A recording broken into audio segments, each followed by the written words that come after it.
Ladies, so good to Wait, see you. I have to talk about something that I just remembered that I'm Wait, really I gotta not. show you this. No, you just cut Chanel off. I know. What is it? Oh God. We're not Stacey, talking I about can't. Hannibal. It's freaking Hannibal. I Okay, go Go ahead, Chanel. Chanel. love it, Stacey. You got to get me a Hannibal sticker now, now that I'm obsessed. But this isn't about Hannibal. This is about your other boy, Eddie Munson, aka Joseph Quinn, um, who is dating Doja Cat. I Really? am Wait. dying. I'm dying. They just started No, dating. I thought he was dating his co-star from The Quiet Place. Did they break up? No, she's dating the dude from 90210. The white dude. 90210. Chanel, are you Yes. making this up? No, they've been dating for months Stacey, Okay, why are because you so far behind? go ahead. Sorry, because tell me. because him and okay, Lupita Nyong'o from Black Panther is dating white dude from I don't know anyone's names. Maybe just because I Joshua Jackson. Joshua Joshua. Jackson. He's from, oh, sorry. I don't know any of these shows. Dawson's Creek. I'm totally lying. Dawson's Creek. How And old is this man that she's dating? He was in Dawson's Creek? yeah, As a I don't, child, I hope. what? No, he's 46. She's like whatever in her 30s. Hmm. He's, he and Jodie Turner Smith are in the process of getting a divorce. I guess he only likes black women. But um Lupita Nyong'o and Joshua Jackson have been dating for like a year probably. Oh, a little Where have you behind. been, Stacey? I But didn't know he was dating Doja Cat though. That's cool. yeah, so yeah, no, they were just co-stars, Joseph Smith and Lupita Nyong'o. Well, But they had a lot of chemistry, is all I'm gonna say. they did a lot of chemistry, but no, they're not dating. Joseph Quinn just within the last few days and Doja Cat have like been seen together around London and they're now dating. And I'm like, what the frick? I'm so jealous. I love Joseph Quinn. He's And perfect. He's a perfect human. I know. And I'm like, well, if he likes mixed girls, he could have been with me, but he He could have. he chose her over me. Chanel, just go to London, track him down. Be like, what's up, buddy? You should have been Here in his I am. DMs. Yeah. Yeah. She got quick into his DM. She got there before I did. Like, She what the saw that opening, went for it. I know. I know. Anyway, so I'm super mad and oh my gosh. Anyway, it's literally broke my heart. I was on the couch when you guys were texting. I was like, no. I saw the picture. So She was that's heartbroken. breaking news. Now you know who everyone's dating. Jodie Turner Smith is single, people, and Joshua Jackson and Lupita Nyong'o are dating. So you're all caught up, Stacey. There you go. Your celebrity gossip. Thank you. I I need it. love it. I need it. Yeah. It's okay. You have a baby. You're not up on celebrity news. Um, Speaking of celebrity gossip, just real fast, it's not really, it's kind of us because, we love books and stuff, but we don't ever cover like Colleen Hoover. She doesn't really seem to be in our wheelhouse. Yeah. Ugh, But God, do we have have you to talk about seen this? all the drama with Blake Lively in this freaking movie and everything? Yeah, It's wild. I know. Oh, well, yeah, not to You yuck don't, anyone's or yum, not but we. Colleen Hoover definitely is I'm not one. gonna speak for you guys, but like I'm not ever gonna read a Colleen Hoover book, but Oh no, I I don't wouldn't either. She's not I really, my type of author, yeah, but author. I might go see this movie eventually. I don't know, I don't think I will in theaters. Like I'll probably just wait for it to come out. Um, but yeah, this drama is crazy. And So so Katie, my sister, your friend, she went and saw the movie. She also is not a Colleen Hoover like mhm, reader. It's just Mhm. not, again, it's not in her wheelhouse. It's not really what she's into. Yeah. But so she went and watched the movie without having read the book. And she said the movie itself she liked. Like she thought it yeah, was a good movie. yeah. My Um cousin said the same thing. I was with them last night and they haven't read the books and they liked it too. And I've heard even online like good reviews about yeah. the movie and Mhm. stuff. even though, you know, obviously there's like divergence from the book in certain spots, right? But yeah, this drama, I don't know. It's just too much to unpack. Well, do you guys ever listen to the guy Be Kind on TikTok who always breaks down he's super great, breaks down like this media stuff and but like really intelligently, like with facts. And he talked about the Blake Lively thing in this. And he was just saying how like with her downfall with this, um, was basically saying, first of all, Colleen Hoover is problematic. The story itself is problematic, like from Mhm. like I have read the book. It's not terrible. Like everyone at work was reading Colleen Hoover. They were obsessed, not yucking anyone's yum. But I was just like, I liked Verity. It was different. And then I read it and it ends with us, whatever. And I was like, eh. So then she's problematic. And then you get Blake Lively and so, like trying to make it very florally. And like the book is supposed to be about DV. And I guess just really wasn't hitting it. And then to top it off, like I've heard too that the movie itself, like the writing's good, but then the music didn't match that was in it. And then the wardrobe didn't make sense. Because she wears a lot of like designer clothes in it, and the girl's supposed to be this like average girl from Boston, right? And she's wearing like Louis Vuitton everywhere and all this stuff. And Yeah, I mean, because I watched a video, like I think it was Vogue was interviewing the um wardrobe. Um, I'm like gonna mess up like the stylist, gosh. yeah. Mhm. And I mean, the stylist was amazing and like you said, was picking apart all of these like custom pieces that they had made. And like they're beautiful, absolutely beautiful, and like so vintage and everything. Yeah, But but I was gonna say, I didn't know that like for the story, like how would this character be wearing these like custom, yeah, amazing, um, very expensive. designer, Yeah. yeah. She's just like starting a flower business from the ground up. And then I guess Blake Lively was in charge of the music and the wardrobe for the movie. And everyone's like, Mm, it doesn't make any sense. Like, doesn't mm, whatever. So that's my take on it. You just got okay. problematic people not caring about like what the main plot was supposed to be, which is supposed to be this like domestic violence awareness. And it turns into this big, fluffy, floral, like, I guess they have that Lana Del Rey song in there, Cherry or whatever, that's about like, which don't get me wrong, I love Toxic Love, obviously. It's like one of my favorite things, but I guess the song itself is very like problematic with like domestic abuse and violence. And then they put it in the movie as like a good part. I don't know. Yeah. Yeah. I just liked that Justin Baldoni was really like for like since he was the director, like during his promoting when he was like really incorporating organizations and like you know research that was going into like domestic violence, like he was kind of Mhm. wearing pins and like really promoting you know just these groups that were actually doing the work and support for Mhm. women and men that actually have gone through these situations, right? Like I feel like he did a lot of research and he was actually even just talking again during these promotions and being like, you know, the reason that I took on this directing role and this actual role was because he's like, I feel like he was like, everyone kind of has a little bit of this like dark in us. Oops.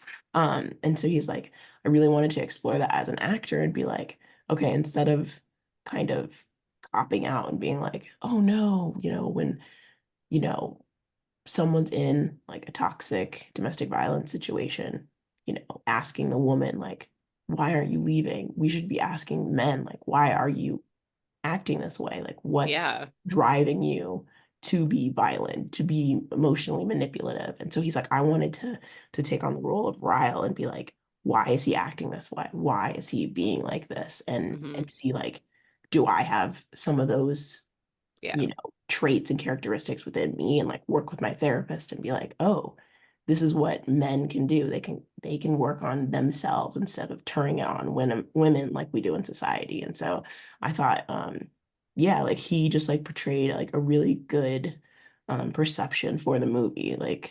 Um, like I thought it should have been promoted and stuff. So Yeah.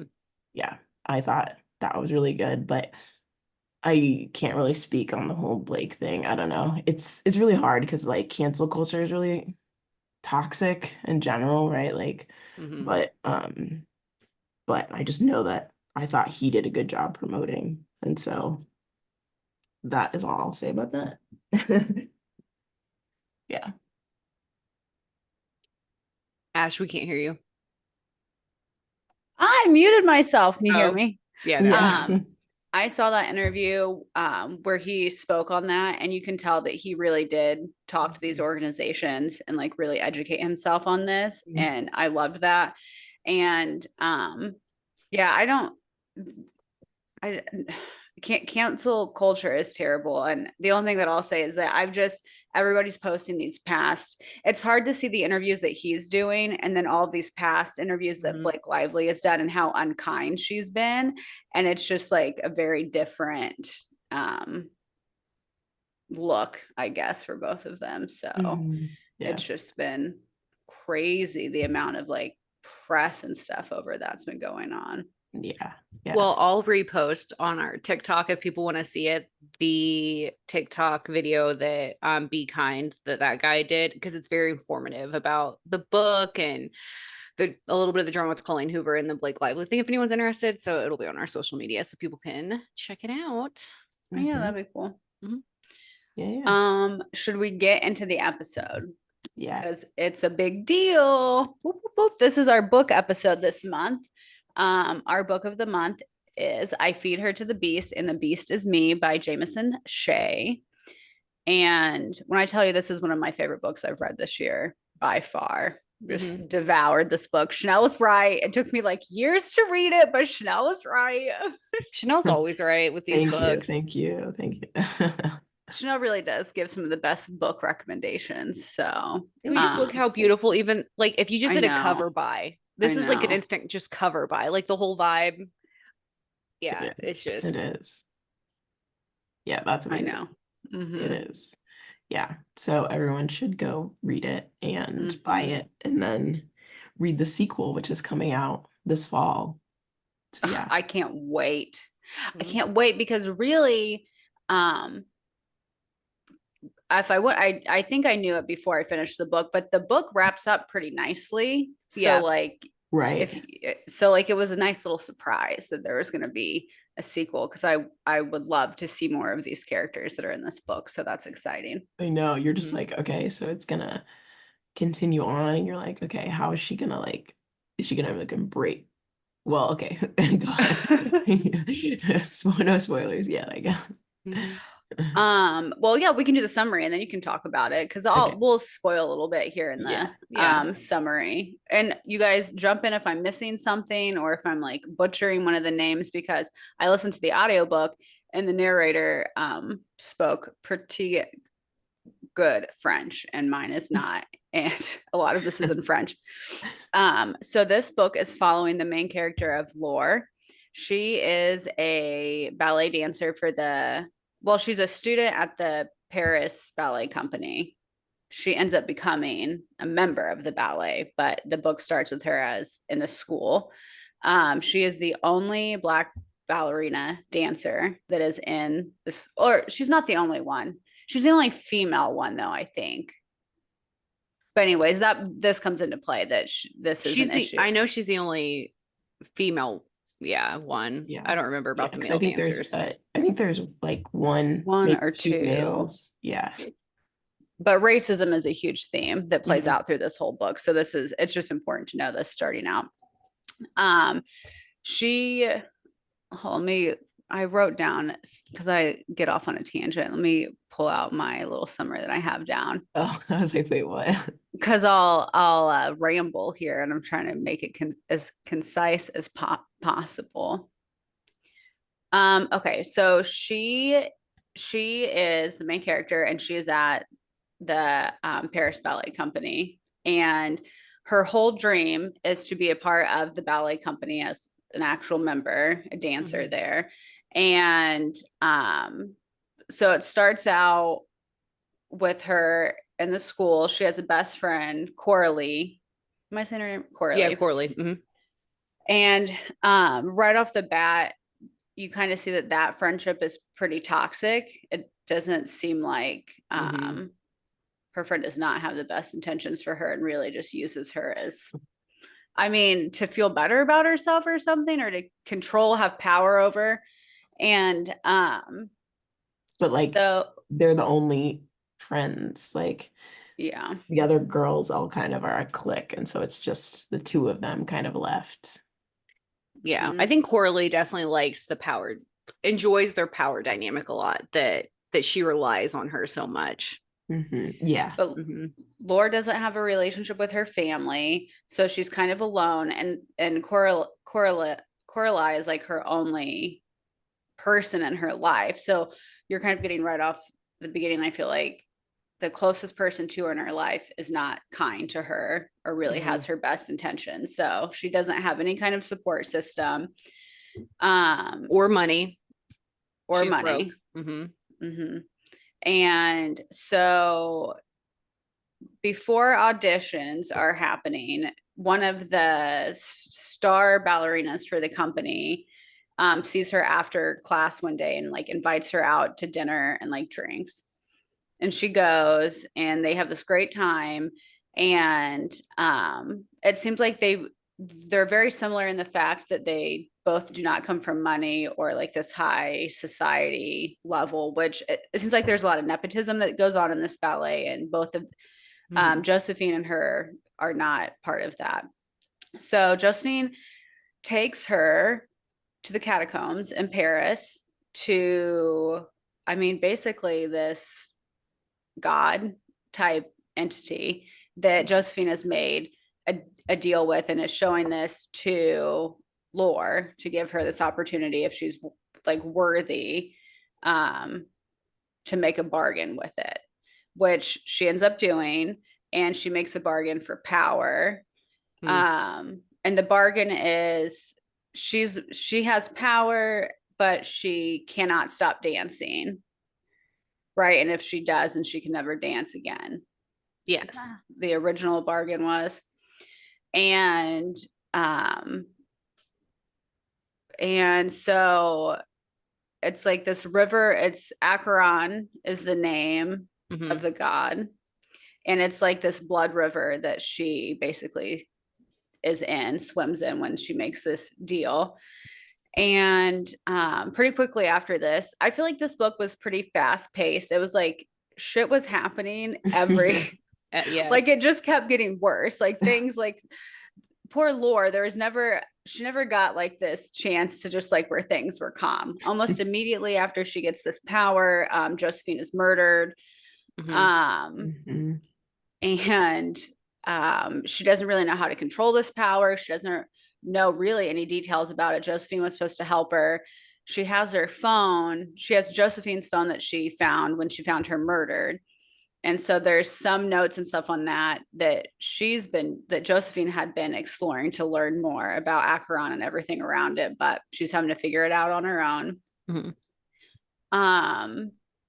And she ends up getting a spot in the ballet, and Coralie does not. And so Laure doesn't have to use this power to be a great dancer. She's already like the best dancer in her class. She's making people actually pay attention to her now, is why I feel like these opportunities start happening for her. Because she has the talent. She's the most talented person in her class. Can I jump in real quick? Sorry. Please do. Okay, so what I was going to say, I love what you're saying. I think it's important to note that she is like this incredible dancer right off the bat. And like you said, the bargain doesn't have anything to do with her and the dance and her talent. It's just the influence and power she has. And I think a scene that really sets this up, so we can see there's a scene after they do a performance, and this is going to help determine who's picked to be in the company. And she's getting introduced to people. Then she overhears one of the main higher ups of the ballet talking to someone else, and they're talking about Laure and how good she is. And then this is where we see it come in. One of them mentions offhand, yes, she's great, but she'll pull the eye, like she'll pull attention because she's a person of color. They're saying she won't blend in. And so basically this is why this novel explores this topic so great, because the talent's there. They're saying she's good, but they're just like, no, like they would rather go with like a yes, lesser Mhm. talented white girl Yes. because she would like you said, blend in versus Mhm. Laure, who is amazing because, Mhm. like you said, she would be too much of a standout Yeah. for the vision that they have for their ballet or Yeah. whatever. Yeah. Yeah.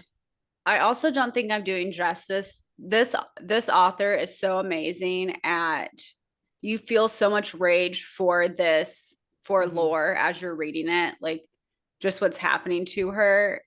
The author just does a great job with it. Like I was Mhm. angry the whole time I was reading this book Mhm. for her, for Yeah. Laure, because it's crazy. Well, the Yeah. female rage in this is so great. Just the different layers of personality. So on top of like just the general discrimination because she's black is in there. And then we have the cliques. And then there's the nepotism with Coralie's mother being a ballerina and higher up. Coralie automatically just assumes she's going to be picked. She doesn't try as hard as Laure. She's never worried. She has this money. The power dynamic in their relationship. It just you could it's like a slow the book is so fast paced, but the slow simmer of rage and Laure is just like even after she makes the deal, just keeps building. Mhm. It's all in this injustice that is Yeah. happening in this book to her. Yeah. Yeah. Mm-hmm. Yeah. There's So different levels. Yeah. as she gets accepted into the company, Mm-hmm. her friend Coralie does not, and their friendship wasn't great anyways, I would say, before this, but this is causing even more of like a like tension in it. They're barely even speaking or hanging out with each other. Also, there's like a codependency thing happening here though, because they clearly both don't like each other, but they still both like, They don't have I don't anyone know. else. Yeah, Because that's Coralie, true. even though her mom is like higher up in the like on the board and was a former ballerina, her mom is very cold with her because she's not the best. Her mom Mm-hmm. knows that Mm-hmm. she's lacking and knows Laura is the best, so she doesn't have a good relationship with her parents. So she clings to Laura because they don't have and Coralie isn't accepted by the other ballerinas because they're better than her. So like you said, it's very codependent, the relationship. Like they only cling to each other because they don't have anyone else. Like Mm-hmm. they're like you said, they're not really friends, but Yeah. they're like frenemies kind of. All they have. Hmm. So during this, there's like I feel like there's a lot happening kind of at the same time here, because there's the ballet that Laura's a part of trying to move up as quickly as possible because in her mind she wants to move up to open up her spot to Coralie. Like she still wants Coralie to be in this company with her. As this is happening, she still does not know who killed Josephine, and then we find out that somebody starts murdering people who have made deals with Acheron. So there's other side characters that you kind of meet in the beginning. There's Andor or Ander, and then his friend, what's his friend's name again? Now I forget. I don't have that in my notes. Is it Nicholas? Nicola? What am I thinking of? Mm, I can't remember. I know it's the Asian dude. Yeah, I don't have my book they're a with part. me. um Ander isn't a part of the ballet, but his friend is like Hmm. some admin part of the ballet. So, but Ander was at one of the auditions. So you meet these characters early on, but we later find out they have also made deals with Acheron. Hmm. And Ander's friend was dating Josephine. He's also murdered. So now there's this pressure that she's trying to be a part of this company, and people and somebody, we don't know who, is killing people. And with her power that she's gotten from Acheron, there is side effects. When she uses her power, her fingernails will grow kind of like claws, and her irises turn red. So she feels like that she's turning into a literal beast. So she's also dealing with that. And a the whole time during this too, Andrew becomes a bigger part, and he becomes a love interest to her, which I know is Stacy's favorite character from this book. I said Andor's you've my heard of. favorite. I I love him know. so much. I love the whole side story. I enjoy a book that has like a good subplot, and their subplot like perfectly fits in. And yeah, Loved. But yes, they have like a side love story that's happening. His deal with Acheron, he is very attractive, and his deal was with beauty. He wanted to be able to create beauty, and in turn it's like turned him into an actual monster too. When he is at Acheron, he's got antlers Horns. and Yeah. Antlers. Yeah. or horns, something like that, and just very beastly like looking, describing. And then but when he's in the real world, he's like like so attractive. It's only when he's like underground in the catacombs is when you see like what he actually looks like, which is like you said, he like kind of beastly. Yeah, I would say like kind of like the Beast in Beauty and the Beast, but I mean that's what I pictured, but I could be wrong. Given those vibes. I looked through my notes. With antlers. The guy that Josephine was dating, who's in the dance company, his name's Cairo, right? Ciro, Cairo, right? Yeah. Oh. Okay, well, I was way off base with the name that I had said. Also, though, side note, you find out that Ander and Laure, they both are attracted to each other kind of in their beastly forms, though. So I kind of loved that too. Like right. they really like themselves at that. We love a monster romance, okay? Okay. Things finally come. So when we get kind of to like the climax of this story, we find out that Coralie is the one who has been murdering people, and she had followed Laure and Josephine the night that Laure had made a deal with Acheron. She tried to make a deal as well, but she was not worthy per Acheron. We find out a little earlier that there's another god type entity that's close to Acheron that, I mean, is like the bad. I feel like the way that it's described to me, Acheron is like more good, if that makes sense. And whoever Coralie made a deal with is terrible, like the devil or something. And so she made a deal with this other entity, and it's really evil. It looks like it's killing her, basically. She's like, she just looks very withered is the way that I guess it's kind of described. And she's been like using sucking the energy out of her. Like her life force out of her. And so there's actually two different standoffs, I feel like, with her that happens, which I kind of like, because I feel like there's kind of two climaxes that happen with this book. One Laure kind of stumbles into the lair of this other god accidentally, and honestly I was surprised it was Coralie, because I just didn't think of her as a very strong character. I really thought it was like going to be maybe her mom or something. I wasn't expecting her. She almost kills Laure, but she's like wrapped it up in her mind that she's doing it because she loves her. She doesn't want her to have other friends. She needs to just be committed to her, and she wants things to go back the way that they were with her being on top. Very narcissistic is how it comes out. But then Ander and her other friend kind of like come around and find her, and she's taken to the hospital, and she is saved. And Coralie basically tries to give her an ultimatum, is like she needs to quit the ballet, or she's gonna tell the director of the ballet everything. And I feel like around this part, I think Laure finally is like, I don't need these people to like justify my life. I don't need to be finally go. I know. I don't need to, a little bit. You don't need to care what they think about you, kind of thing. Yeah, she's like, I don't, it's not like her giving all of herself to this company is not changing anything, and they're not going to accept her. And she obviously has other options.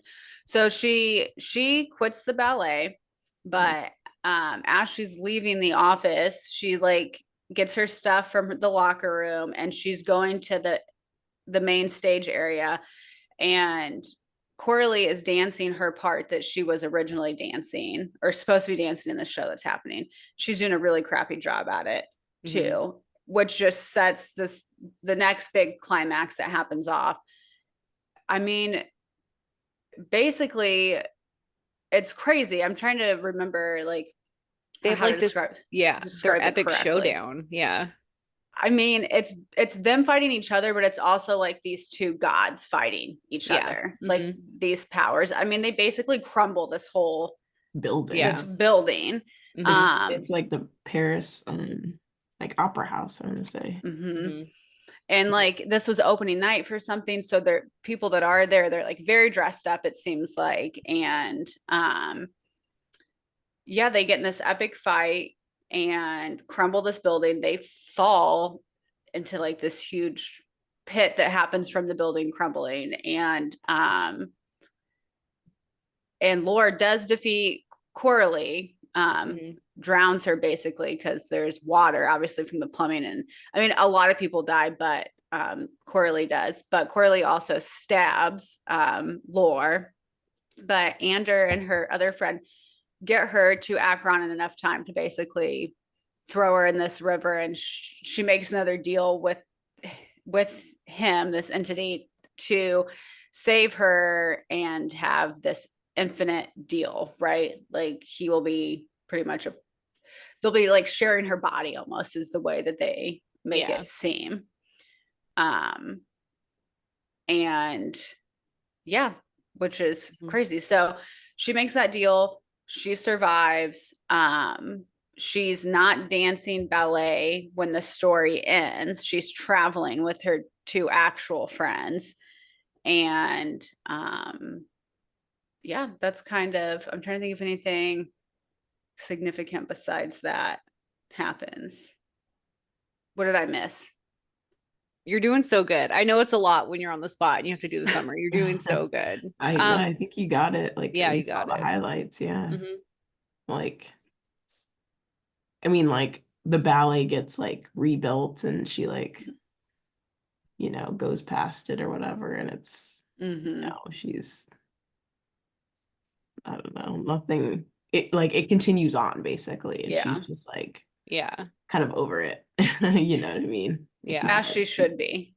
She's traveling and moved on. And I think they were in Prague when it ended. They it are made me think of you, Chanel. Yeah. I was thinking about it too, because I was like, oh my God, Prague, like what a like I was thinking of my friend Molly because she lives there. And then I was like, oh yeah, like I'm going to Prague, and then I was in Prague and it was cool. So anyway.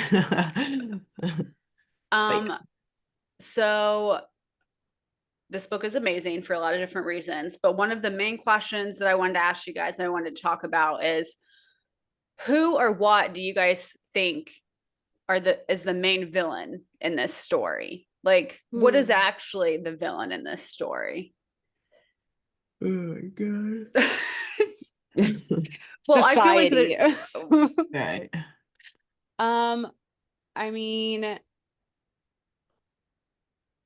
I mean, obviously Coralie is such, like you said, I didn't expect her necessarily to be, I was very surprised with the, which I love books where I'm surprised and didn't see it coming. I felt like I was questioning who the bad guy was, like following her this whole book. And for it to be Coralie, it makes sense because of the jealousy aspects. And especially when you were talking about the last scene when the ballet's getting destroyed, like you said, Coralie justifies everything she's been doing to Laure the whole book with like, I love you. I want things to go back to how they were. There's a part even in their fight where she's saying to Laure, you took everything from me. And Laure's like, it's not even yours. That's how entitled her character is, that she thinks that this was all of hers. And that even though she's not as good, that someone took it from her. But then it just kind of sets up, okay, well then Coralie's mom's kind of the villain too, because she's been pushing this narrative to her daughter this whole time. Honestly, that all the girls in that ballet company were terrible villains. And just the glimpses we get of the cattiness and how mean they are to her, I didn't feel bad at all with the dark thoughts Laure was having through this whole book, because I was feeling them too. Yeah, you nailed it. Mhm. That's everyone I was gonna say. Yeah, exactly. Yeah, I felt like honestly, this whole book was full of villains, and it was just Yeah. like a different scale of Mhm. who the villains were. It Yeah. was crazy to me. Because I think, what did I put? I was like, yeah, society, the ballet company in general, Coralie. I mean, Acheron is technically a villain too, if you want Mhm. to get into it, and Yeah. Mhm. just like these Yeah. different levels. And it's just interesting, like you said, like these gods in it who have been battling for fighting for this power forever. We don't even necessarily think of them as like the most evil characters. And like you said, it's more of a level than it is, which I enjoy. Instead of it being like a straight, this is the villain, it's like all these characters have different layers. I mean, honestly, some of the things Laure does, you know me, I don't think that. I think that I support all of her wrongs. But, you know, some of her thoughts are very intense too. You know what I mean? Mhm. Some Mhm. might not think that they justify Like when she pushed that girl down and broke her collarbone she deserved it. But some people down the may not think that stairs. she deserved it. Like, it's fine. Um, I oh sorry. I was also gonna say I Go just ahead. really enjoy the book is very graphic with what's happening. Graphic is in the sense that there's a lot of body horror in the book, which I love. I love books like that, like the Mm-hmm. thriller kind of horror-esque like aspect of it. And it's interesting. I was reading other people's reviews of the book because I liked it so much. That's generally what I do. And someone made the comparison that ballet in general is a form of body torture, horror, whatever, what they have to do to their bodies to get to those shapes. And so it's a Hmm. cool parallel that Jamison has written with these characters who are ballerinas with the body horror and how they like mirror each other. And I thought that was really Mm-hmm. interesting. Actually, yeah, like you said, what they do to their feet and Yeah. They're always bleeding and like Mhm. missing toenails and They don't eat. Just think about like not being able to, you know, because they got to stay light, just the stretching and Mhm. yeah, yeah, I it's didn't even all. think about that. I wish I could say it was my original idea. It is not, but I just read it and I was like, oh my God, this is such a like a smart conclusion to come from these from this book. So So, speaking of like lore and the different things that she did after she made this deal with Acheron, do you think at the end, like her final transformation when she made this final deal and basically is becoming this, what she calls like monster beast, do mhm. you think this transformation is like a downfall for her, or do you think it's like a victory? Victory, 100%.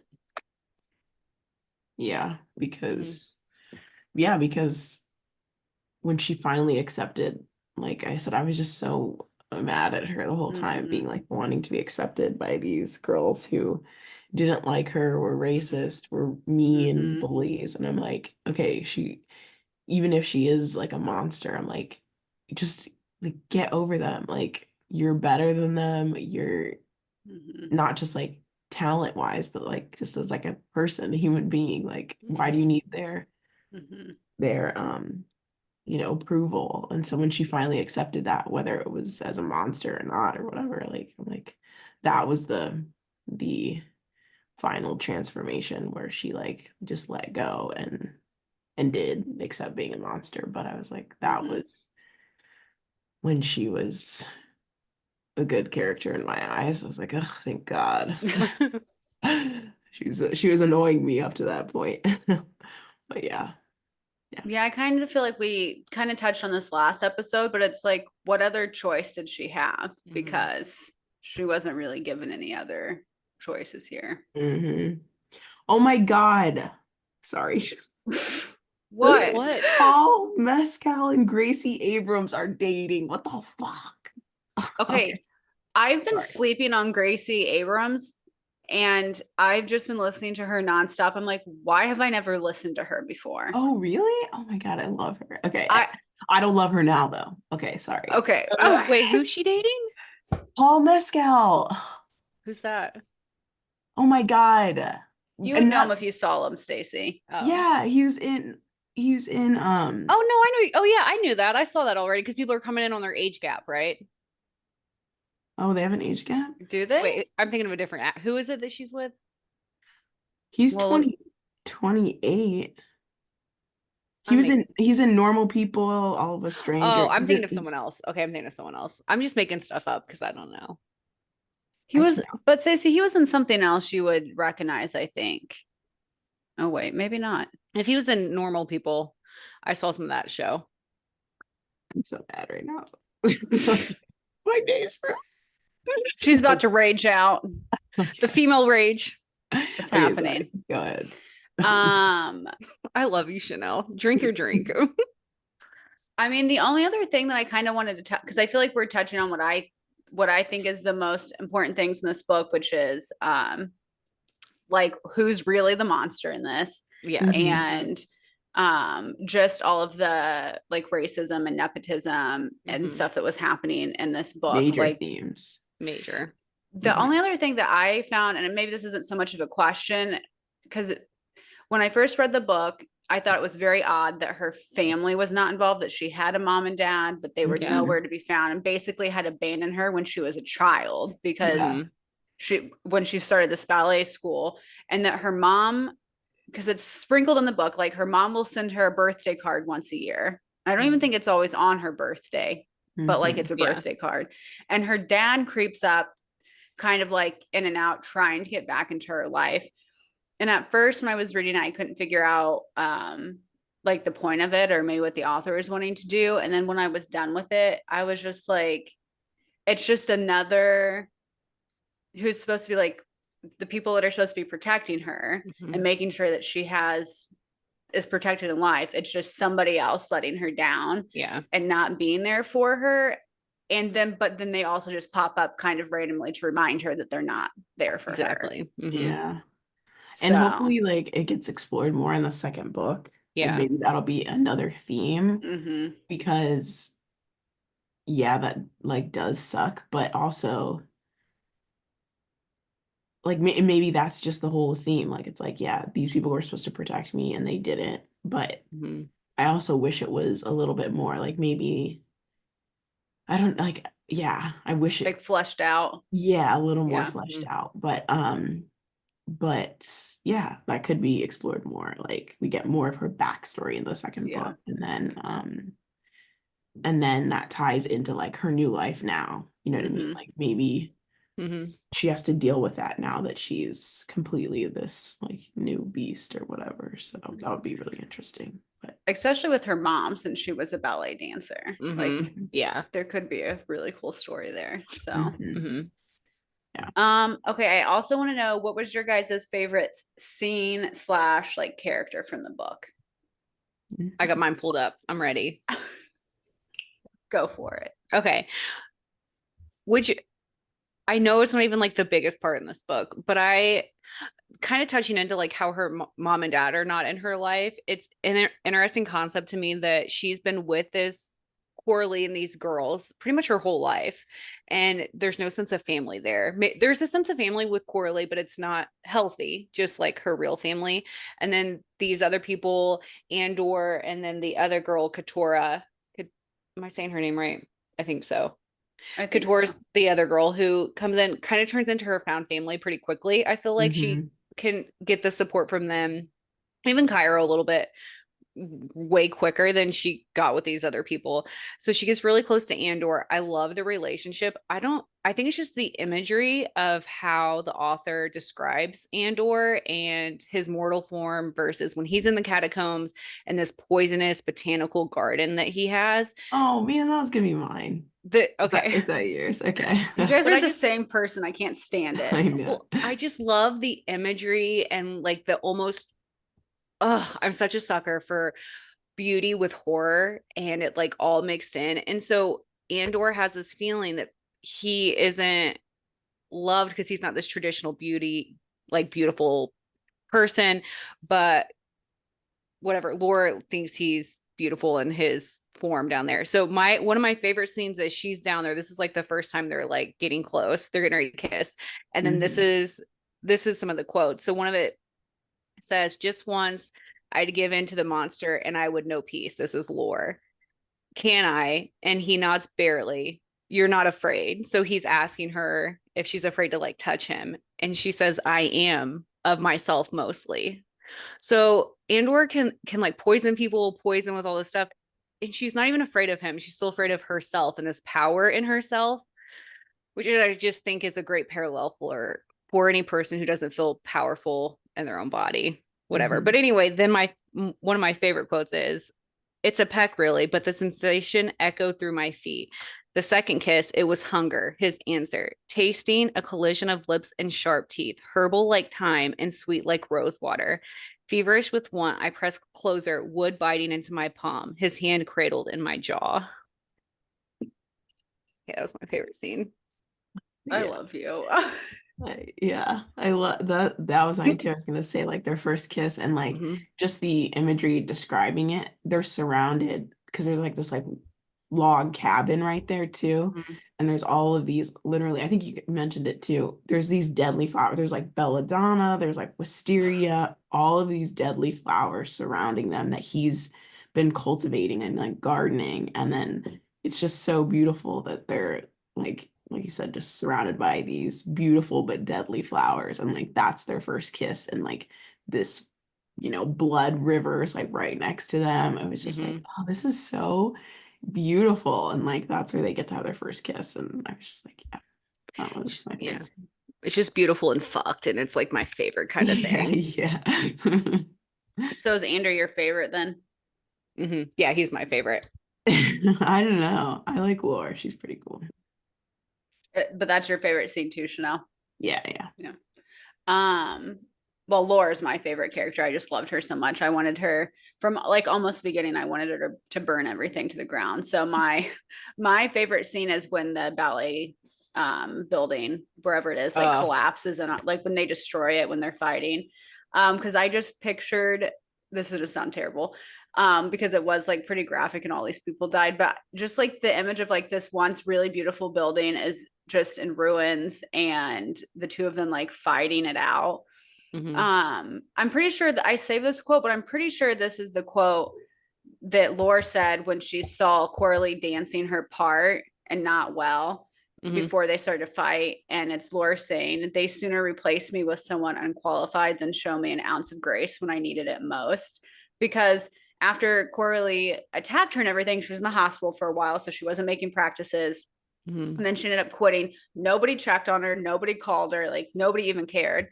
And just when I read that, I was so angry for her. I didn't feel bad for any of these people when they just tore this building to the ground. And I that was I think that was my favorite part. I did also, I love that. Also, I also loved when her and Josephine went to dinner together for some reason. I just like pictured that whole scene. And it's probably like one of the only times that Laure, I feel like, actually had maybe a good time in this book, and it was fun, and it was with somebody who wasn't terrible. So I loved how that was all written too. I thought that was really good. Yeah. That was a really cool scene. It just screamed Paris. Like I wanted to eat and drink everything. Yeah, they were eating. Not that I've ever left this country, unfortunately. My life is so sad, but don't stop. Everything they were eating and drinking just sounded so good, and they were just having a good time. And I really like Josephine's character, and also her deal was really interesting because Josephine's deal was to be super lucky. Like, so also she was talented too. Again, it just shows you the most talented people at the ballet couldn't even get where they should have been without a deal because of the nepotism and like racism that was happening within this ballet company. It's crazy. What do you, this is off the cuff. If you guys could make a deal, do you know what you would make a deal for? Ugh.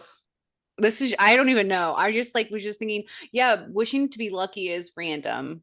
Is there like something that you would wish for? If you don't know, I mean, I don't know. I'm trying to think too, but I was just like, oh, what would you if you were worthy? You know, right? I don't know. The lucky one seems kind of like up my alley. I kind of would like that. No. I think that's what I would like. You need to read The Familiar. Do I? Lee Bardugo. Yeah, you need to read it. I'm not going to say anything more, but but you need I'm to putting read in my that book. Amazon cart right now. Yeah. Put in 2, because if I would already made more books to this house, Theo's gonna murder me. I know. It's What's it called again? The Familiar by Leigh Bardugo. And she's one of my favorite authors of all time. And because she wrote, Six of Crows, Oh, and she did the Grisha verse. this cover's beautiful. She did the Shadow and Bone books I gave you that you guys still haven't read. Oh yeah, I still have those. Those are in my Yeah. special bookcase. Yeah. It's on my special shelf, if that makes you feel better in my No, case. because you haven't read it. But I just read that book and it was really good. And it deals with someone making a deal to be lucky. That's all I'm gonna say. I think being lucky would be a great power. Okay, read that book and then tell me. Feel differently. Then tell me how you feel. If I don't know, I like Coralie's power. I think the powerful one, I like that a lot. Okay, you see how she ended up. I think Worth I it. would make a deal to have like peace and comfort. Oh yeah. Eternal peace Oh. and comfort. Can I steal yours? Why did my anxiety self not think of that? That's all Yeah, I that's want. a I'm a good one. 9. I'm a 9, baby. That's all I We want. love our 9s. Mm-hmm. Be nice and peaceful and have some Mm. comfort. That's all I'm ever seeking in life. I just imagine you on your couch with like nice lighting and reading with like Mhm. Mia somewhere Yeah. close to you. That's all I want. Give me some peace. Peace and quiet. Peace, quiet. Yeah. Anything else you guys want to talk about Wait, from the you book? didn't say what you said you wanted to be lucky? I'm sticking with Lucky. Oh my God. Okay. I want to be Josephine. I want to be lucky and like being able to order food like that in Paris and like Mhm. stylish like that and just center of attention like that, like effortlessly just sign me up. Have fun with your life. You'll be hanging out with me, Chanel. What are you talking Yeah, about? You're gonna be I'll be eating there this food too. with me. No, I Yes. won't. I'll be at home, nice and peaceful and cuddled up. Nice and peaceful. You're gonna be lucky until that luck runs out. Oh God, it ran out for her. See, that's what I mean. Stacey, what did you decide on? Power? Power. Mhm. You guys are too much. See, this is why the world burns, because of you people. As Sometimes long it as needs someone's to. burning it for me, Chanel, I'm okay. You don't have an Andor. Don't make I her know. cry. I'm just teasing you. She's gonna go She's just- cry in a She's gonna corner. go cry. It's okay. I'm like, fuck a man. I just want to be in my bed sleeping. I Oh, just want to yeah. be peaceful. I want to be in my bed with Taco Bell watching Harry Potter. That's what I want to do. Seriously. That Maybe I'll sounds do that good. tonight. Maybe you should. Ooh, Maybe I'll do good one. Taco Bell instead of Jersey Mike's. Yeah, do Taco Bell. Heck yeah. You're saving our country for the next 2 weeks. You deserve it. Yeah. Yeah. Yeah. Yeah. All right. Are we wrapping it up or you have some Yeah, more questions? Let's wrap it up. You want to do some kudos? Yeah. Yeah, I'll go. Kudos to my cousin Hannah, who we've had on the podcast. It's her Hannah. birthday tomorrow. Happy And birthday. Happy We have to go birthday, out Hannah. last night and celebrate with her and her sister and her wife and some of our other friends. So yeah, it was fun. Happy birthday. And then always kudos to you guys. Love you guys. Love you. Yeah. I love you. You want me to go, Okay. Stacey? Yeah. So I want to kudos my sister Julie, pretty much all my sisters and my family, because we had photos yesterday, family photos, and Julie set it all up and did it. And we haven't done family photos since I think we were in high school, so 40 years ago. And it was just like a couple years ago. That's how old you are. You don't even remember. It was a long time ago. It was before any kids or marriages or anything, blah, blah, blah.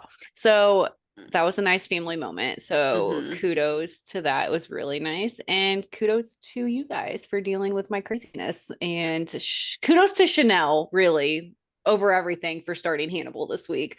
Honestly, who am I kidding? That's I don't care about Ashley this week. All my kudos go to Chanel because she finally has started the best show that there ever was, and it is Hannibal. Great. True. That's all I'm going to hear about. I guess I need to start Hannibal then. Talk about some body horror. Chanel knows. Am I gonna be Ashley scared? You always have to jump on the train last. We're I know I'm always the last to know. Ashley, it might scare you, some of it. It's intense. And Chanel, you haven't got to like the best part yet. It's really graphic, Ashley. Like I'm prone to nightmares, you guys. Don't watch it at night. So am I. Prone to nightmares. I am. I'm such a baby. I have 2 kudos. One, it's really kind of the same as Stacey's. One for mainly my sister Julie, because she got the photographer and organized our family photos, which is so difficult to do with everybody's schedule.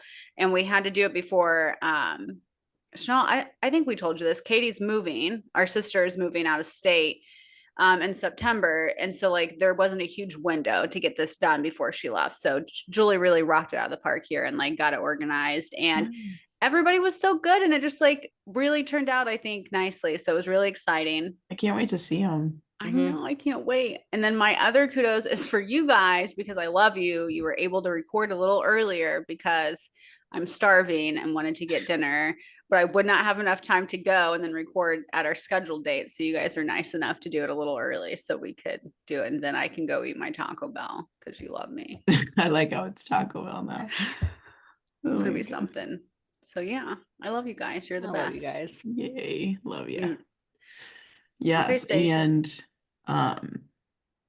yeah, we're super excited. We're gonna get to chat with Jamison Shea. So yeah, stay tuned. Yeah, stay tuned. So exciting.